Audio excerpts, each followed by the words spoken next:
Good morning, everybody. Welcome back to another session of the third Wonder webinar. Our With Wonder webinar today is going to be talking about creating content and earning attention with video marketing. I've got our special guest here, Kevin Safulko, and Kevin is founder of Fulko Films. He's got about 10 years of video production and industry experience. He's worked on content for web, for television, across different industries, including tech, real estate, travel, wedding, and commercial projects. Welcome to the program, Kevin. Thank you for having me. Very excited to dive into the topics we're going to have. It's going to be a fun one. Yeah, so video marketing is on everybody's mind these days, more so than ever. In the last 5 years, I guess, video marketing has become a staple. It used to be a luxury, but in the last while, it's become something that everybody needs. I'm telling you, I truly witnessed the evolution over 10 years, especially coming from, at first I was more in the content space. And when I first started, it was all about photography and video really being a second place kind of need. And as I kind of grew in the space, I saw, video evolve and take over kind of the photo space. And where I would, before it would be clients always call me, can you do like photo and then maybe a little bit of video? Now it's the complete opposite. It's like video is the primary source that everybody wants because that is what everybody is watching nowadays, and photo is just a secondary most of the time when we're getting any client tasks. I mean, the explosion of TikTok in the last 5 years, and then we got YouTube Shorts out of it, Reels on Instagram, but also long form, short form content, that multimodality across the web. Internet speeds are faster, mobile phones are getting much better, being able to record that stuff, whether it's, UGC content or it's, professionally created. To bring it back to what is the core of video production and its distribution. Right. And getting the video out there is something that's really important for most people, especially on the different platforms. And one thing that is really pushing that to a new level is all the social platforms. Can you tell me a little bit about how you tell stories on the different mediums and how you get that distribution out there? Yeah, absolutely. Again, I think that every social platform has its own audience, and you really have to adapt as to what you want to do and what you want to achieve. Again, the goal of creating any type of story, creating any type of video is really, who is this intended for? What is our primary goal with these videos? Who is the audience we're trying to actually, deliver this content to? And I think for social media videos, anytime you're looking at like obviously a TikTok versus an Instagram reel, there again, it's two different types of video, but again, still retaining story at the core. And I think that with any type of social media video, you always want to focus on those first 5 seconds. Your hook is always going to be the most important thing for short form, at least, that is going to retain your audience. And what I always tell when we're working with clients is short form is the means to get to long form. You want to be able to kind of suck in your audience through short form. And then, once they kind of get tidbits and you keep giving them a little bit more every time, they eventually want more. And that's when you can now deliver them to more long form content, which is where you're going to be getting most of your audience on YouTube, a little longer formats on LinkedIn. But I would say social media and, the TikToks, Instagram Reels of the world are very much a funnel towards your long formatted videos, which would be on YouTube, on LinkedIn. That's always the secret formula behind that. Okay. Because short form is, it's short, it's quick, it's snappy. But at the same time, is there a difference between producing short form versus long form? Like, is the amount and effort there? Like, I see a lot of people trying to pump out a lot of short form content and using things like AI to get those stories out there. And sometimes they just don't hit.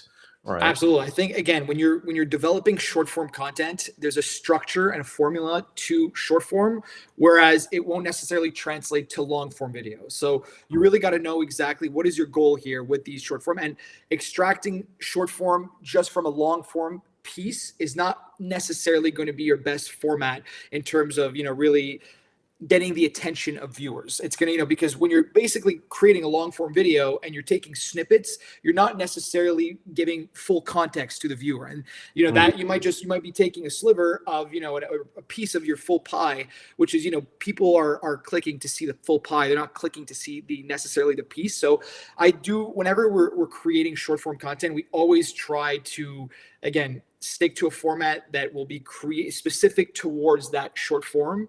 And again, if the goal of the short form is to lead to the long form, there's a way of doing that. But you really want to be understanding of, okay, what is the best way? How can we certainly kind of format our short form to then lead to the long form? That is always the most important. And it doesn't necessarily translate, from taking short form out of the long form. I would say we always try to, whenever we're working, we always try to say to our clients, let's create short forms with the ideas very much put in place. And this is always going to be done in the pre-production space, really kind of getting all the ideation out for what each short form content will look like, and then what our long form. And then, those will be complementary to one another, but not necessarily extracted from long form. So how do you develop the storytelling for short versus long form? Like, what is your secret sauce of creating that connective material? Because you said, the first 5 seconds are the most important. How do you develop that? I would say with a long form, I always like to split it up in 5 different categories. And, we would always start with the setup. So where are you? What's going on? Like, show us the moment your story begins, the situation you're in, what's happening around you, and how you're feeling. Then after that, we're gonna have our desire. What do you hope for? What do you want? Then once you've kind of established that, what is the conflict that we're kind of showcasing here on long form? We always want to try and maintain a very specific format, because there needs to be a problem, and when you're basically showcasing that problem, what is the solution now to your problem? So what is getting in the way? What is that conflict? And again, what is going to be? There's going to be a change. So what action is going to shift the story? What is going to basically help us find that resolution to that conflict that we're establishing, therefore giving us a result and giving us, a very clear solution to the problem. So that's, our long form. There's so many details or so many ways we can kind of flesh that out. However, when we're going into short form, now we're looking at more of a hook style premise. What is it that's going to capture the attention as soon as someone kind of scrolls or is going through, multiple videos? Because tell yourself, in a long form type of video, you're in a different mindset than going into it with short form. And with short form, you're very much, scrolling, and you're seeing hundreds of videos within such a short amount of span. So the key term in this is very much attention. How can we capture attention as quick as possible? And I think the best way is you want to have a very good hook within your first 5 seconds that is going to show exactly what are we offering here, what is to come. And then we basically, we can go from there, and we can start leading them more to, what is the opportunity that we're presenting, the problem, the solution, in a very much concise short form version. So when it comes to creating those story narratives, and not every product, not every service, not every solution has a very easy way to develop that story and narrative. And sometimes, you've worked with a lot of tech companies, and sometimes their product or their solution is not exactly the easiest to understand, especially for a layman. How do you work with your clients to develop that narrative and to simplify things, so that in a video, whether it's short form or long form, you have the hook, or you have that narrative arc that really takes the watcher into a journey? Yeah, no, for sure. And I think that the most important thing, again, is establishing, what do you want out of this video? What is the outcome that you want your audience to either feel or that you want yourself to have? And like whenever we're developing content, especially short form content, there's so many different avenues that we can take. Again, one obviously being the main one being stories, example, breaking down your topic into specific stories, case studies, anything that can, showcase a level of value to your audience is always great. If not, you can use like metaphors, analogies, comparison, visual examples to really make the topic more understandable. Another one that I really like is just showcasing mistakes and misconceptions. Again, things that are out of the ordinary, but still grab the attention of your audience to really give them that clear understanding of what they're about to receive. So talking about the common mistakes or misconceptions that people have about, the specific topic you're offering, and how you have a unique approach that bypasses the common problem that you or others may face. And then another one could be like, realization, insights, talking about personal realizations or that you've had as it relates to the topic that you're putting out. And then another one would be questions, concerns, something again that leads your audience to always be like, oh, I want more. I want to know more. Because at the end of the day, one of the most important things whenever you're developing content is very much retaining your audience from A to Z. It's, as soon as they're into that video, how can I retain their attention from beginning to end? That is the key to developing any successful piece of content in this industry, for sure. That's interesting you say that, because it seems to me like video is not just a standalone thing. It's not devoid of all the other content that surrounds it. So it really is part of the ecosystem and part of the strategy of marketing a product. So you talked about case studies, you talked about, question answers / FAQs, pain points. So where do you fit yourself in when you're working with clients within a marketing team or within your own team to develop that, that overarching message and narrative, and video as part of it, whether it's long, short, what you call it, explainer videos, tutorials, whatever it is? How does that all come together? And what's your process to work with the team to really create that ecosystem of attention? Yeah, no, for sure. And I would say the main thing is everything happens in pre-production. So you don't want to just start filming and be like, oh, we'll figure it out in post.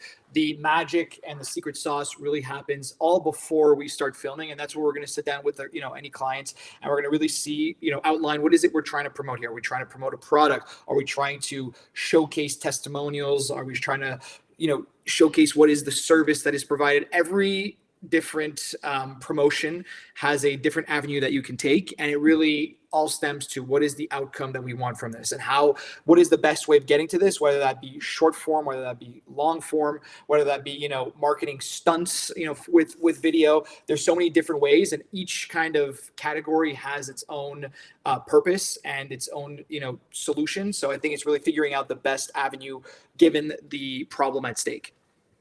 Amazing. Just wanted to let our guests and viewers to know that if they have any questions or comments, to leave them in the chat. We're going to take some, we're going to have a QA session at the end of this. If you have anything that you want to throw at Kevin about content marketing in general, but also at the same time, if you want to connect with Kevin on LinkedIn, his LinkedIn bio and profile is right there. He's always looking to connect with people who are interested in video production. Absolutely. So talking about, the end product of a video. So once you've gone off and you've done all of this work, you've created all of this, beautiful material, how do you get that distribution out there? There is the use of AI to create snippets and repurpose. Do you ever use AI to help you out in your video production at all? So again, there's a way of using AI to really help you with your workflow. I don't think AI should necessarily be editing your content just yet. I do see definitely in 5-10 years where AI will get to a level where it can, have a creative brain on its own, and actually, you can have a certain level of conversation to kind of really have AI kind of fulfill your vision. However, right now, I think AI serves more as a purpose, or it gives you tools to really optimize your workflow, work faster, work better than we were just, 2 years, 3 years ago. You can go so much faster with what we were able to do 2-3 years ago in terms of just the proper tools for editing, the proper tools for pre-production, understanding what is the market like given, the certain industry that we're exploring. And so I definitely think that, AI shouldn't be used as a crutch necessarily, but more as a tool to really enhance and optimize your overall workflow and the quality of your work. Okay. Yeah, I mean, we obviously use AI in a lot of spaces, and we've always been interested in how it can help us with our workflow and how it can, speed things up. I'm just looking at the volume to attention strategy, the idea that, you should have all your content all over the place at every given moment. And in your perspective, what do you think of being omnipresent in all your channels? And do you think it enhances your message through video, or does it detract from it? Does it connect with people? I definitely think that, again, AI being used as a tool to help you publish and help you kind of get your brand, get your personal brand out there is exactly, is definitely where you want to be using it. However, at the end of the day, again, attention is the most important thing. And that human aspect, where we're really connecting, because of AI and all of the content it's producing, there's a lack of authenticity that's been created in the digital world nowadays. And the most important thing is that you retain that human level connection with your audience. That is the most important thing that you can do, and that AI can't necessarily replicate. It's the the emotional side of a human. It's the human error. It's that authenticity, that really putting yourself in front of a camera and not having an AI avatar kind of promote your services, promote your products. That is the difference, and where humans will thrive in the environment or in the era of AI. Okay. In your perspective, what is the most engaging or connective types of video? I mean, we've seen the evolution of all of the different types of social content, from the, TikTok style of get ready with me to the, For sure. like what in your perspective, from, like, let's say from a B2C or B2B marketing perspective, if you're selling a product, what do you think is the most popular, the most fun way to engage? Yeah. So again, it's really comes down to the question of how can you make this relatable? Because I've worked with so many tech companies, especially tech products, in which these companies, they go on and they just really want to showcase the benefits, the tech jargon. They want to kind of just show like, oh wow, our product is very much better than the rest, and people are not necessarily interested in that. They're all tell yourself the internet is a medium to kind of sell that is constantly trying to sell in any way possible. So you have to find a different way to connect with your audience. And that really involves kind of humanizing almost the product. So getting actual people to engage with the product, to, showcase reactions of the product. That is, again, pushing that authentic level, that raw reaction of like you have a very interesting product that's no one has seen. Okay, let us see different types of people react to it. And then that'll kind of, you're subliminally giving a message that, oh wow, they're reacting in a very strong fashion. Maybe this is actually worth looking more into and seeing beyond what like the jargon and all this information that products are trying to throw. That is what is going to really get you to connect, is that human engagement with your product, with your service. And those are really the best ways of connecting with an audience. Yeah. I mean, reaction videos online are all over the place, but also getting that genuineness in reactions. Authenticity, the biggest key in today's AI era, I'm telling you. Right. There's also that conversation of polished videos versus raw and off the cuff videos that got popularized with, social platforms like Instagram and TikTok. Yeah.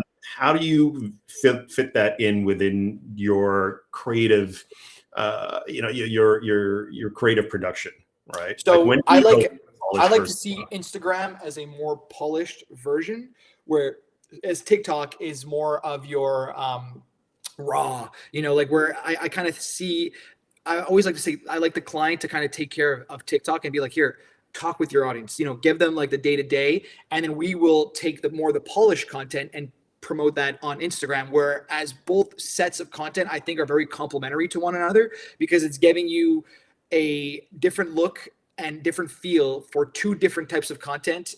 So I think that, again, those kind of interweave within one another, and it really kind of gives a seamless blend to best capture your audience's attention.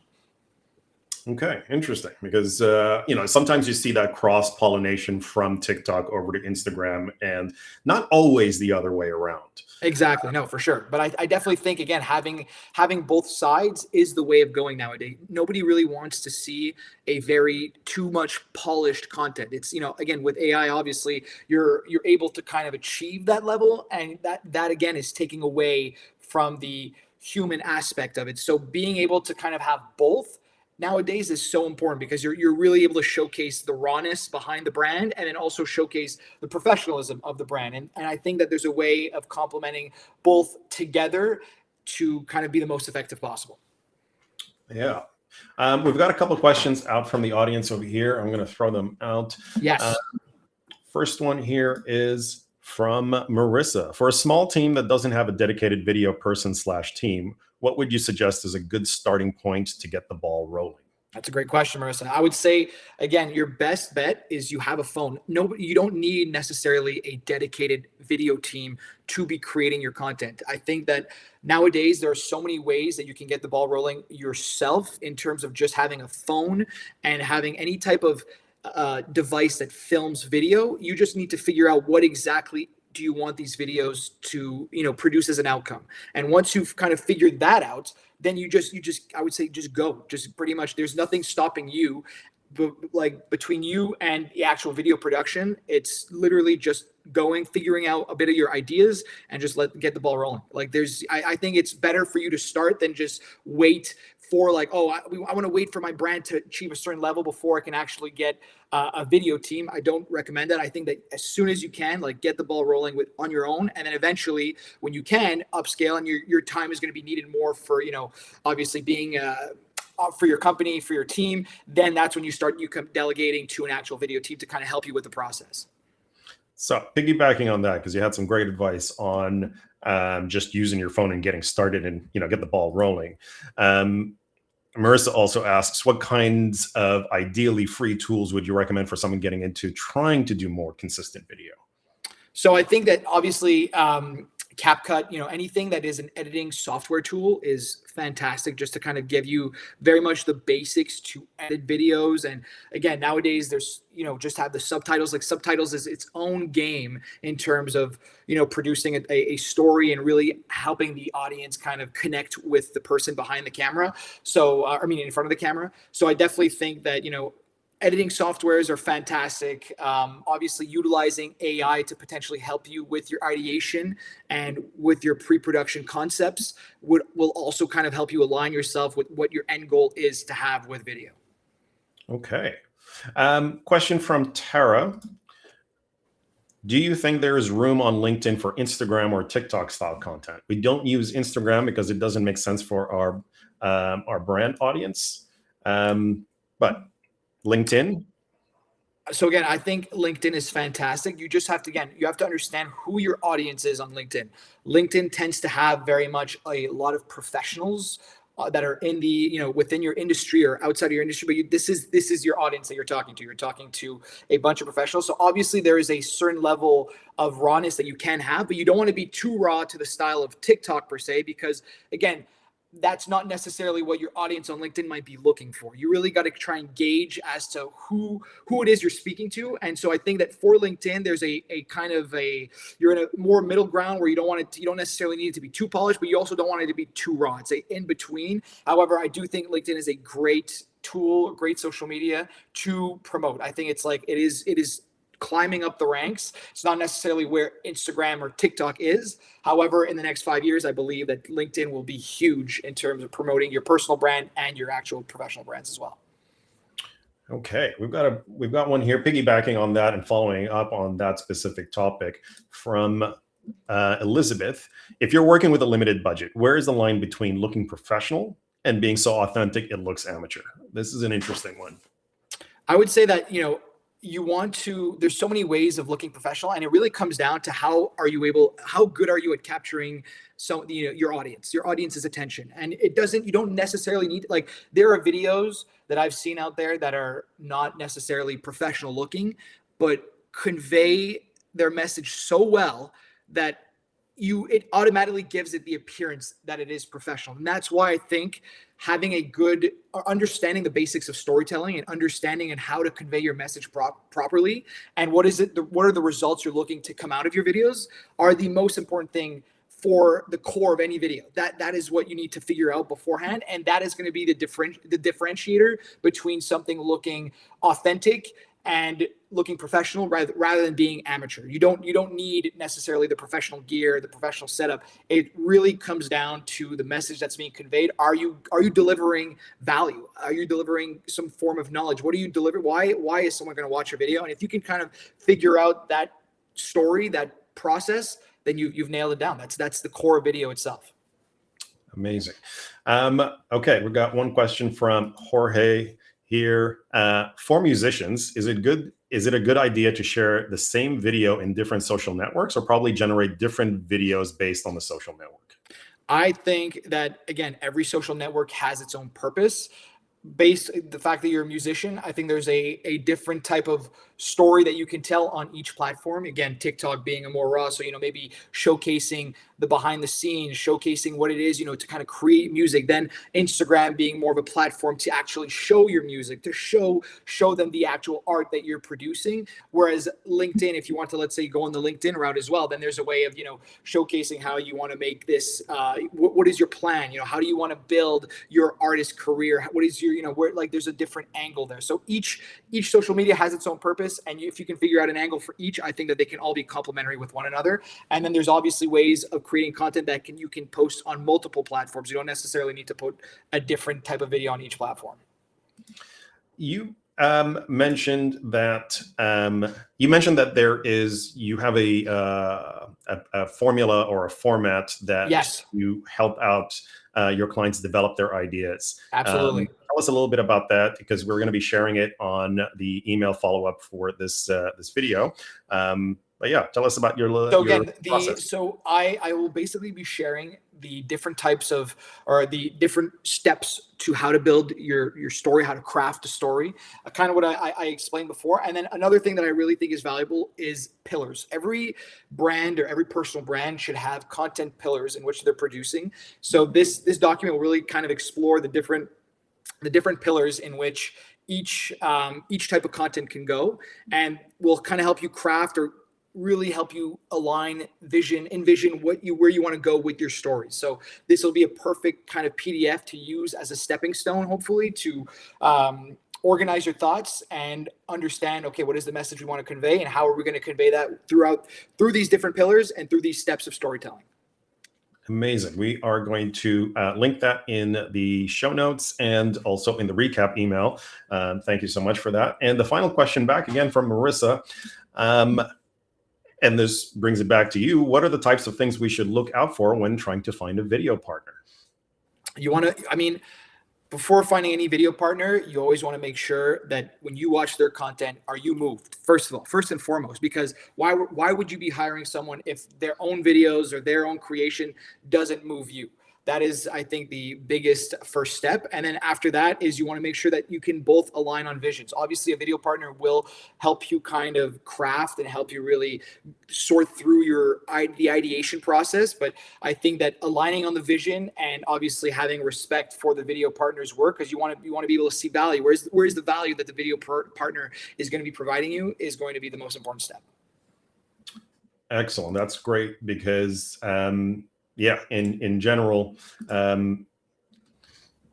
going to a content creator, a video production company, anybody, if you can't connect with the work that they do, then they're probably not going to deliver the work that you think you have in your head or want to, express your brand with.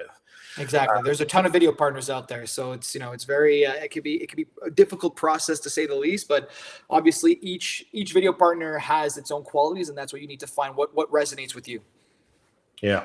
If people wanted to connect with you, where can they find you? Obviously, we've got your website, fulkofilms.com. Yeah, absolutely. And I would say the best way to connect would just be on LinkedIn, where we connect with so many of our clients through LinkedIn. So if you guys reach out, we can definitely set a meeting. We can chat. I would love to, and see what we can create together potentially. Amazing. That was a very insightful session. Lots to think about when it comes to video production and this video distribution, how to create engaging content online with video.